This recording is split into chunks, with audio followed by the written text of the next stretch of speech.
Thank you, Cam. All right, I'm just going to get the tech set up here, and make sure I don't cause too much echoing. While I'm getting this set up, we're going to do a simple given when then test. So this is more of a checking if you're all awake kind of situation. So given I look like I'm 12, and this is probably a trick question, then how many kids do you think I have?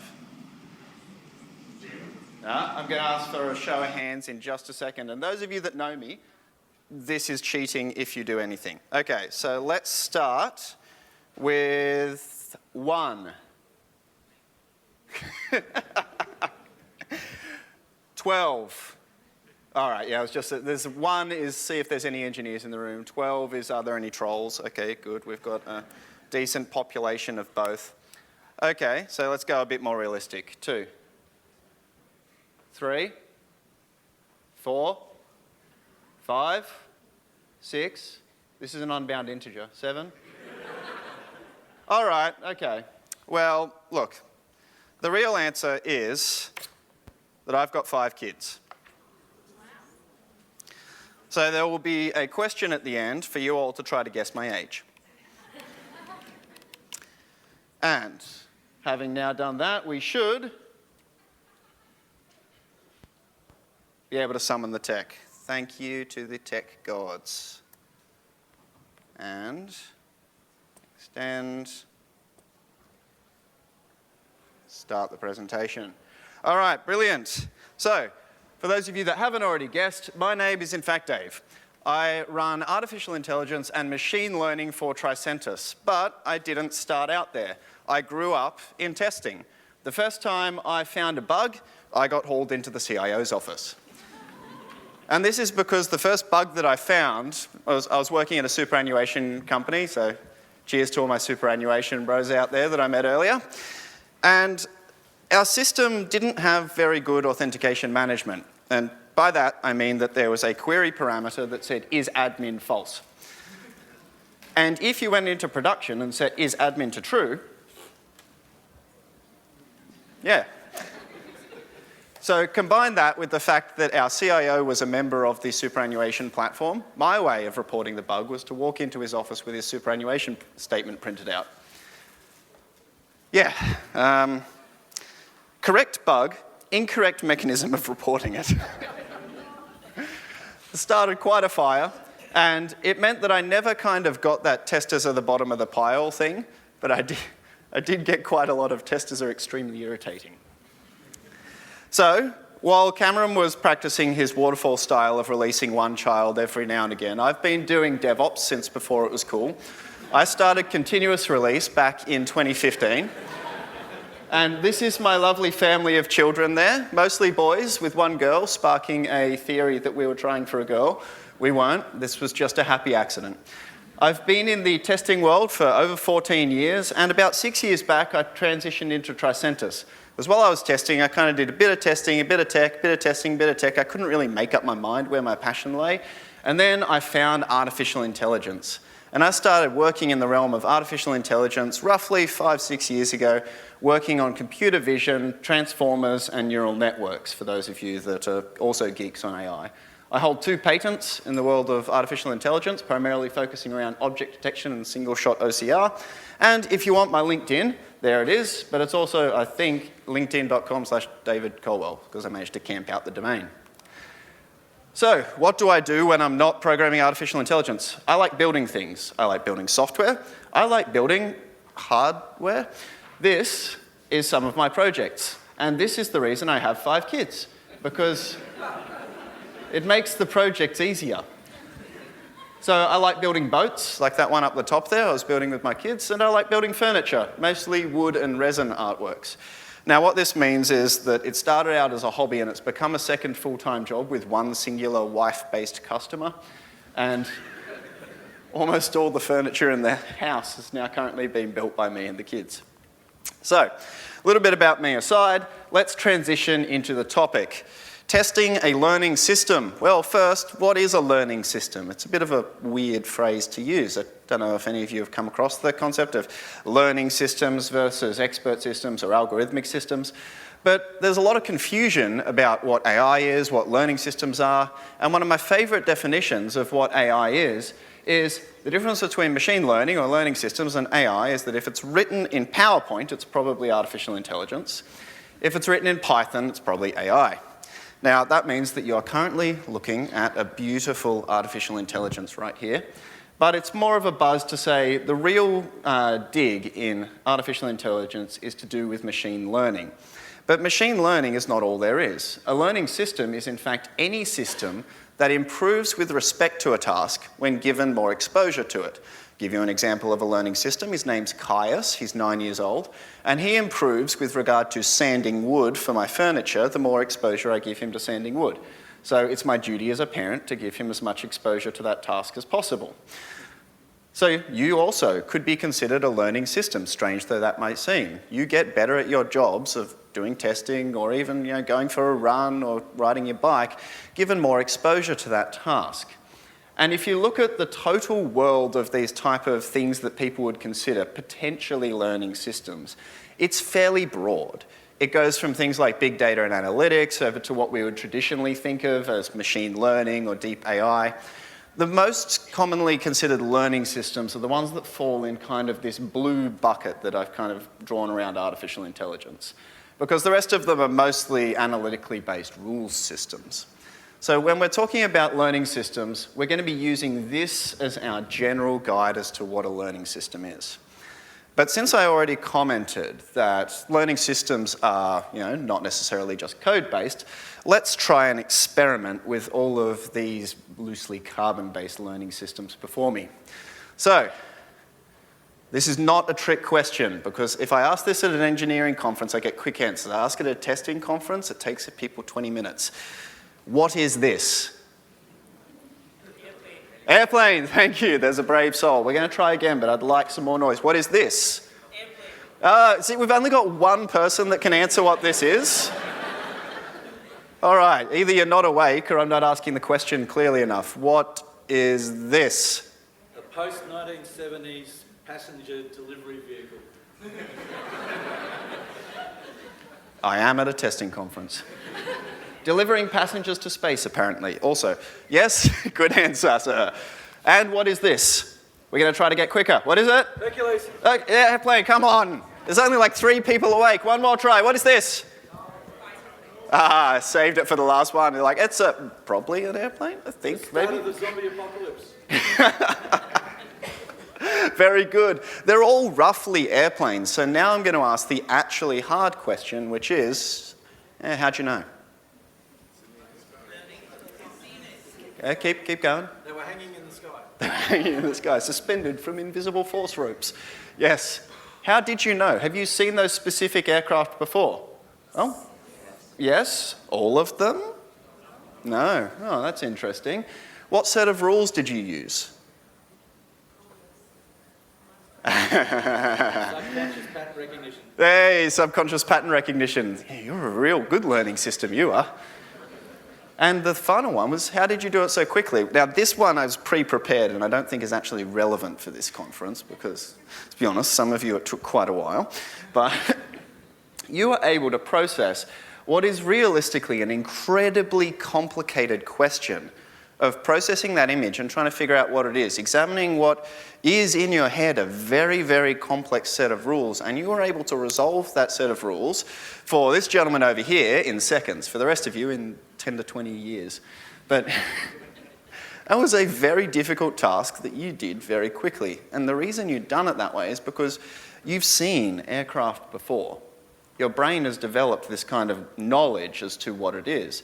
It's very difficult for you to articulate why it is an aircraft and not, say, a bird or anything else that may have wings. And you don't need to, because your brain says, I know that. I can extend that to seeing aircraft that I've never seen before and still know that they are aircraft. This is really useful for problems that are difficult to define. For example, this is a cat. I thought I'd shortcut that for you so I didn't have to ask the question again. This is a cat. I know because it has whiskers and eyes and a nose. So this is also a cat. No? Okay, well maybe I need something better than the rule-based systems that I just used. This is where systems such as neural networks have been very successful. Now, neural networks are things that we all contain within our heads, made of dendrites and neurons and synapses. And what we did, actually not recently, this was back in the 50s, is we thought, hey, we can model these things computationally. We can build neural networks and train them. And we can thereby make our own brains in the computer. And it turned out that the tools we had in the 50s were not really good enough for that. And the neural network contained like 3 neurons. Your brains, by the way, contain some 30-something billion. So, okay, maybe we can't build artificial brains. Well, actually, as hardware and software advanced, it turned out that we could. And we built these tiny little math engines that really, that's all this is. It takes in a number, which is a weight, and that adjusts over time. It puts it through some kind of activation function, which is generally a fairly simple function. In fact, the most commonly used one at the moment is called a linear unit, which is literally just x equals 1, and if it's less than that, it's x equals 1 on 10. And then it applies a bias, which is another learnable parameter. And you just get tons of these, and you link them together, and you use a very complicated piece of math called backward propagation, which is just differentiation for those of you that remember high school calculus, over this network, and you let it learn. But what do I mean by let it learn? Well, we put in that image of a cat, and it's going to push the mathematics forward through the network. And it's going to follow certain pathways that are heavier or lighter, and it's going to come to the answer that, okay, well, this thing's probably a seal. And so you go, no, no, no, that's not a seal. It looks a bit like a cat, but it's not a seal. Push that back. And then it learns and it adjusts, and over time, it learns the right pathways to use to answer the question. So conceptually, this is a very simple system. You've got a bundle of math, and you throw a bunch of examples at it, and it learns how to answer the question. And the engineer in me goes, nice. Solve the problem. I didn't have to write a bunch of complicated code to solve that problem. Sweet. Question is answered. The tester in me has a different question. Because it answered that correctly, but why did it answer it correctly? And this is the problem of testing a learning system, which is that it's giving you the right answer, usually, but sometimes it doesn't. And knowing when it won't and how to break it, and whether that breakage is an important bug or an unimportant bug, is the core of testing a learning system. Because the project manager in me says, well, why should we bother? It's working, right? It gets us most of the answers most of the time. Like, let's not bother testing it. Just as long as it keeps giving good answers, roughly, 95% of the time, we're fine. And this actually has been the attitude towards testing a learning system for the past 8 to 10 years, since the first AlexNet came out in 2012. But that attitude is changing, because AI works a lot of the time. And when it doesn't work, it can not work rather spectacularly. And this ranges from some rather funny examples, some of which I've put up here, to some ones that are actually quite disturbing, such as this one here, where an AI categorized a photo of black people as gorillas. Or up here, if anyone here works for Microsoft, I won't tell you the story of Microsoft's Tay because I might get this conference blacklisted, but let's just say that they released an AI onto Twitter and said, go, learn from Twitter how to interact with people. Yeah. 1940s Germany reoccurred. So, AIs can go wrong. When they go wrong, they can go wrong badly. We're not entirely sure how to isolate why they're going wrong or what's going to cause them to go wrong. Now we're in trouble, because we've got these systems that can do an amazing thing. They can do it rather well. They're going to go wrong at some point, and we don't know when that is. As a tester, I call that a time bomb that you've just dropped into your production system. So now we have to assess. We're using a learning system. How do we know how bad this could be? What's the type of risk surface? Because as all of you would know, testing is primarily about risk. You're trying to figure out what is the risk that something is going to go wrong. If there's no risk, you don't need to test it. Hands up here, who has ever written tests to assert the fundamental rules of mathematics? The troll testers found a troll, thank you, yes. Asserting that 1 + 1 does in fact equal 2 is a stupid test. And the reason is because 1 + 1 can't equal anything other than 2 unless we're in Doctor Who's universe. There is no risk that something could go wrong. So if you write tests around that, then you're engaging in an exercise in foolishness. In the same way, testing a learning system, this isn't a magic bullet. I'm not going to tell you, oh, it's simple, just download my software. This is going to be a difficult task. So we have to assess what is the risk of this system going wrong before we embark on the exercise of testing a learning system. I'll give you an example of a learning system that I recommended that they only do some very lightweight testing on. A company that consulted with us asked, oh, we've got a chatbot. And that chatbot interacts with our customers online and just tells them like, oh, where are the shoes? And it gives them a link to the shoes. Where's the, I need handbags, and it gave them a link to handbags. And they said, we really want to test around this because it could go badly wrong. So we gave them some fairly lightweight testing advice. We said, okay, well, just come up with a set of the things the customers most commonly ask and the answers that you're expected to give and feed them through the system. Don't worry about exhaustive testing because it will be very difficult. And more importantly, the risk of that going wrong is that a person's asked the chatbot, where are the shoes, and it directs them to the dresses. You're not giving the chatbot the ability to openly converse with the customer. So they can't ask, where are the shoes, and it says, yeah, I hate you. That's not a capability the chatbot has. So your risk is fairly contained. It's going to give them a wrong direction. So your testing effort should be commensurate with that. However, this is actually from the European General Data Protection Regulations, or GDPR, which I'm sure many of you have heard of. The risk is related to the impact if it goes wrong. And this is actually, they govern whether it's acceptable to use an artificial intelligence in a system. And if the system is posing a threat to the safety, livelihood, and rights of people who will be, they put banned in it because this was specifically to do with categorization of whether or not someone was allowed to use a platform. But if you're dealing with people's lives, then you need to be very careful about using learning systems, and you need to be able to test them remarkably thoroughly. One of the worst examples of artificial intelligence going wrong is actually in the field of my expertise, in computer vision. This was an original solution that was developed by Tesla, and then back in California, or I think it was around 2019, a Tesla was driving along a highway, and in front of it, a semi-trailer had fallen over. And that trailer now had this big advertisement on it. It was fallen over sideways across the road, so all you could see was an advert. Now, any human goes, there's something on the road, I'm going to stop. The artificial intelligence said that's an overhead billboard. Ran straight into it. So, the risk of something going wrong directly impacts how much testing you should do on this system.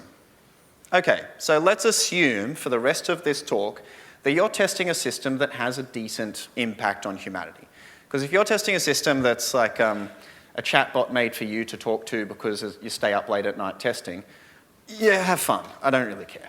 But if you're working at a bank, and this is something to do with risk analytics, or it's to do with whether someone can get a home loan, or you're working at a technology company and you're trying to analyze who to ban from your platform, or whether or not someone represents a risk, or one of the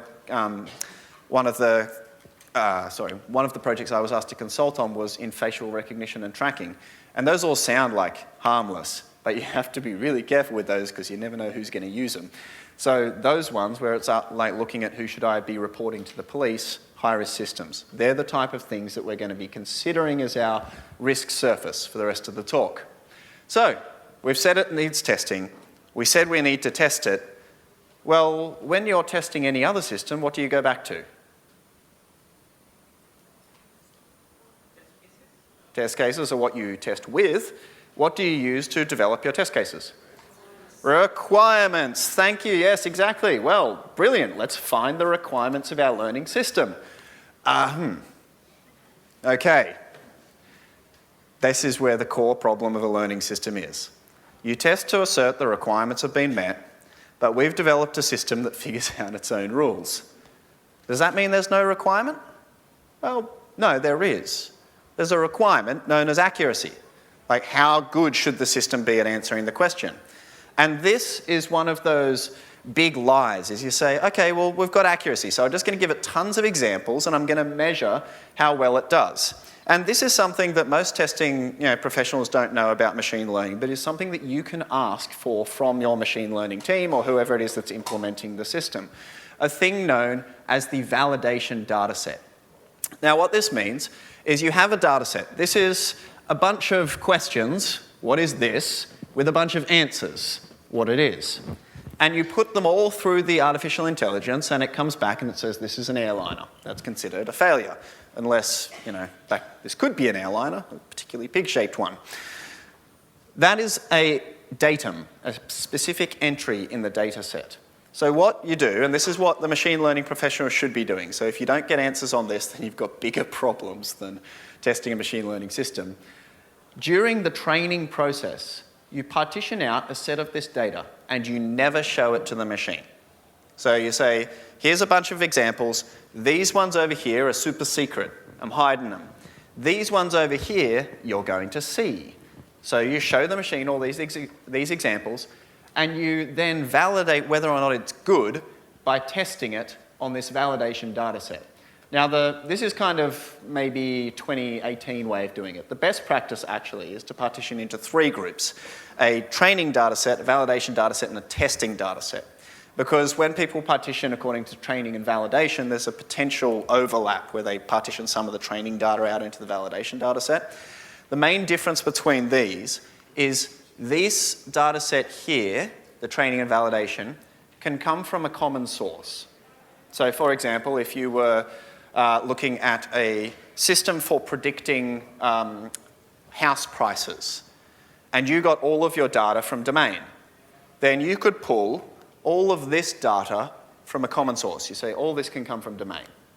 This last one over here for testing, the unique characteristic of it is that it has to come from a different data source, because there's a potential for something known as cross-pollution, where let's say I pulled one example of a house and then there's a replica example of that same house in there somewhere, then the machine may have seen the example in the validation data set.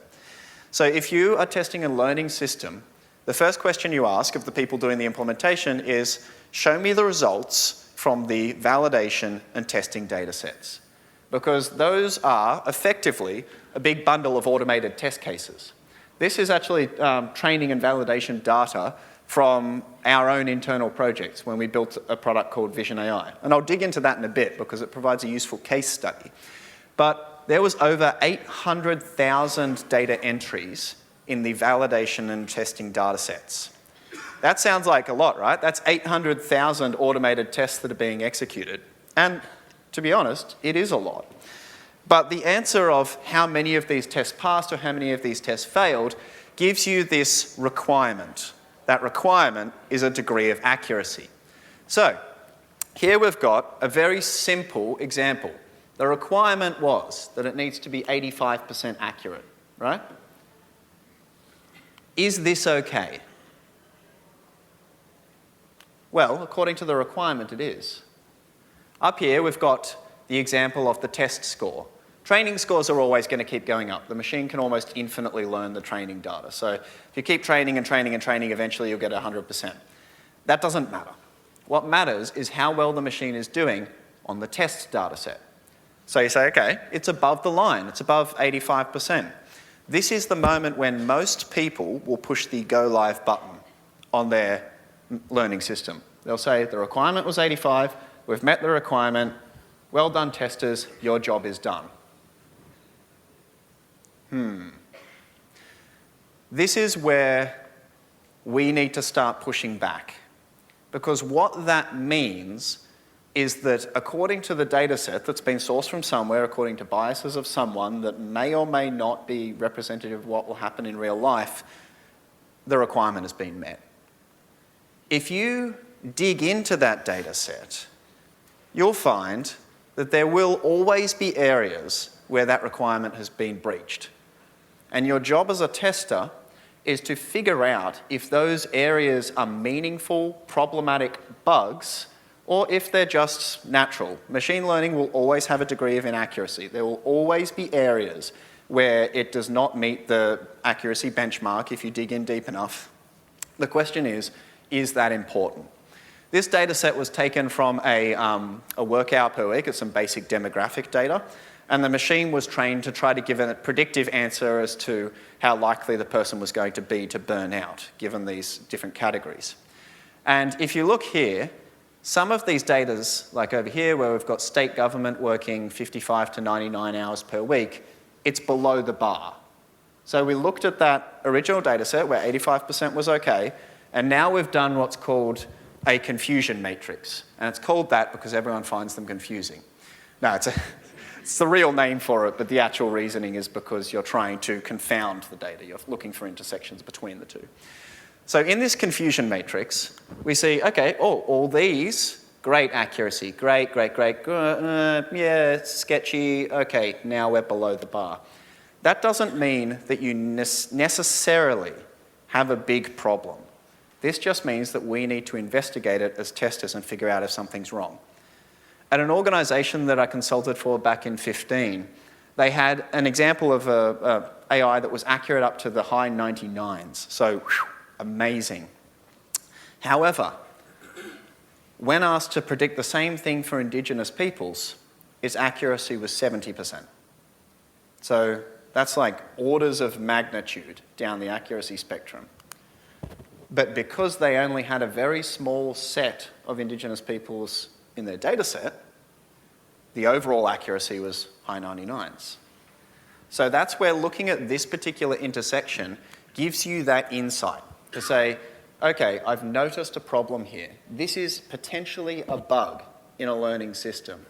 And now it's your job as a tester to go and investigate that bug, take it back to the requirements and ask questions. Is this a problem that we should be investigating, or is this just, normal and natural? For example, their state government employees working 55 to 99 hours a week are severely underrepresented. Well, duh. That's because they're not allowed to work that many hours. The government regulations forbid it. So we should probably find these people actually and give them a talking to. But that's an example of a problem that's not necessarily a bug. Now, if there was an entire bar here where it said for all state government we've got a low representation, then that would be an example of a direct learning system bug. So we've got a couple of problems here. The first is, how do you actually know which ones of these to use to compare? Because these systems will have many parameters. And the second one is, how do you compare them?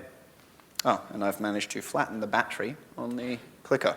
So if I'm walking back and forth a lot, I've become more hyperactive. Okay, so in order to do this, let's do a quick case study in artificial intelligence. So Tricentis, we've been looking into and investigating AI for a while. We've got systems that are based around artificial intelligence, such as Live Compare, which says what test to run, Vision AI, which we're going to be examining in this case, and TestIm, which we actually acquired earlier this year and uses AI-based recording technologies to develop tests for the web. Now, the reason I'm telling you this is because we're going to be using one of these as a case study in how to test a learning system because, hey, I can show you the data without having to ask anyone for permission because I made it. So let's have a look at Vision AI specifically. Vision AI's job is relatively simple. Its job is to suck in an image, and we thank the marketing team from Telstra for allowing us to use this. The job is to suck in an image and to put it up and say what is what in this screen. So we have examples of drop-downs and fields and lists and checkboxes and everything else. This is a video. The AI is watching the video and trying to analyze what's in that. Now, the reason we did this is because we all grew up in testing. We know that finding the actual element on the screen is one of the most annoying things in test automation. Finding it reliably is the second most annoying thing in test automation. And rebuilding it all after someone did a big technology upgrade and shifted from Angular to React is the most annoying thing in test automation. So we thought, well, what if we could bypass all of that by saying, well, let's just use the visual and see what is there on this screen. And then if you change it from Angular to React or .NET to Siebel to insert something here, it wouldn't matter because it would be able to identify it by looking at it rather than by digging into the technology under the covers. And this actually provided some really cool benefits. We actually had an example. Some of our customers are building test cases by taking a photo of a whiteboard drawing where you've got the screen kind of drawn on the whiteboard, and then they automate that. Now, obviously, it doesn't do anything because it's a whiteboard, but you're able to build your automation right there before the actual application is built. And that is really good test-driven development, because now when the app is ready, you just run the automation. You don't have that lag like at the end where you go, okay, the UI is ready, build the automation, now feed it in. So it provides you with some cool and interesting benefits. But it was kind of, fairly difficult to build and test. And when we integrated it into our end system, we said, okay, well now it provides all these cool, interesting situations where you could, for example, have two versions of an app. You run it on the first version of the app, and then after you change the application, not really mattering what you changed, it'll still keep working. So great, amazing stuff. But it's using artificial intelligence, like real AI in the background. This isn't just like a bunch of complicated if conditions. It's using a deep convolutional neural network. The type is a single-shot YOLO auto detector for anyone that's seen that before. We actually modified it and put a patent out on it. So we were really happy with the results, but we got faced with this really, really difficult problem, which is, well, what happens when it goes wrong?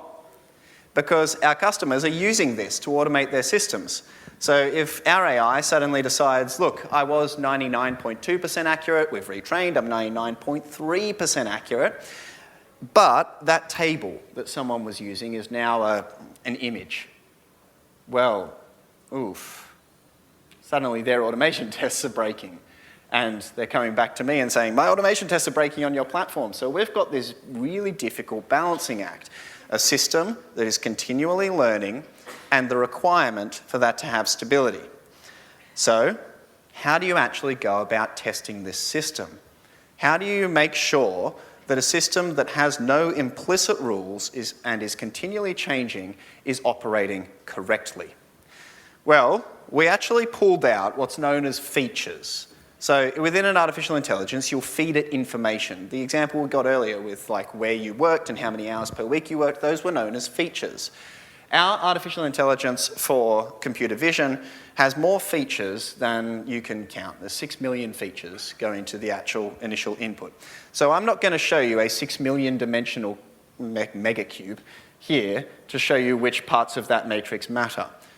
We dig into it, and this is something that most testers, I would encourage you to go and learn a bit about AI, like do some of the Coursera courses if you can, because this will make you a lot more able to ask this question. But you can ask the question of your AI or machine learning teams, what are the meta features that are being used? Because AIs build within them their own feature set, and you can distinctly categorize those features out. Within ours, we found 6 meta features. So 6 million input features, 6 meta features. That's a pretty good outcome, right? Use this, by the way, that's something called AI transparency. However, when we looked into those meta features, we found they had between 5 and 18 categories in each of those features. So, now all combinations testers out there, 6, 5, 18, math to the power of gives 24,590 intersections to check. So if you imagine that cube with the grid that we saw earlier, with 24,590 cells in that grid. And we know that some of them are going to fail. That's expected. For example, in our particular network, we know that accuracy on trees, like tree structures where you've got like the hierarchy, don't need to tell you guys what trees are, is going to be lower on older apps at lower resolutions. Those are some of the meta features. We know that, and we accept that. That's because there's less of those apps around, and the AI is seeing less of them. It's an inherent limitation. So if we went back and we said, okay, well, we're looking at these, those features are going to fail, that's not a problem. That's considered normal behavior by us. But we still have this question, well, which ones of these features, out of the 24,590 features, which ones are the ones that actually matter? Now, this is not a new problem for many of you. This is a problem of combinatorial testing. So we use a combinatorial testing tool. We actually run our testing out of Tosca in this case. You can use these combinatorial testing tools to identify which of the meta features are most important. And then you can say, out of those meta features, which ones, the intersections, the combinations of those two, need to be validated. And if you can check the intersections and you can check the combinations, you can use the input data source that we got earlier, those 800,000 results, and then you statistically validate that for all of these situations, we need to be above our accuracy benchmark. So that accuracy number that we talked about a while ago, remember the 85%, that was the requirement, and it still is the requirement. It's the thing we need to test towards. However, the overall number is actually meaningless. That number only matters within the context of the intersections of the features that are actually important. Now, we've managed to take a system that has no rules, a system which is inherently uninterrogable, break it down into something that is natural to most of the people in this room, combinatorial testing. So what we've learned in the process of testing an artificial learning system is that fundamentally it uses the same techniques that you have all been using for the last 10, 15 years. Combinatorial testing, test automation, and exploratory testing. The terminology is different. The way you apply it is different, but the same knowledge and the same skills are going to set you up for success. So using combinatorial testing, you bring it down from 24,590 to 149 meaningful intersections. And that's a manageable number. If any of those fail, we throw up a red flag and the prod release does not go live. So that is how to test a learning system. Thank you everyone for your attention. I'm going to be asking the question. There we go. I'm going to be asking the question right now. So I mentioned 3 testing techniques that you've all been using for the longest time that apply in a different way to testing a learning system. What were the 3 techniques?